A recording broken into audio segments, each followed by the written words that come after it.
I'll set this for review, an Asirota wrapping paper cutter.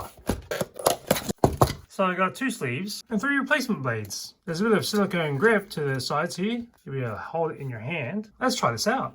I've got my cutting mat just to be safe, and a roll of wrapping paper. This is where the blade feeds through. Hold the wrapping paper, hold with the blank side up, and you should be able to sit this feeder right on top. Hold the paper down flat, and then just run it through.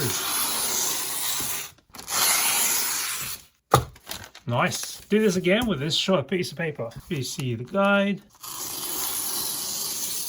and you can pull the paper through it. Now I have strips of wrapping paper. Let's try with packing paper. This cup just can sit right on top of the paper to give it more of a guidance, and then start from there. So I see what helps is that you gotta run into it to give it a good start. That way you'll get a clean cut. And another example is that, you'll see here, this is a weak edge. You just hold it down flat and then run into it as fast as you can with some speed so that you get a good slice. And the blades are pretty easy to replace because once they get dull, you just need to pull it out from the back here, grab a new one and just slot it back in.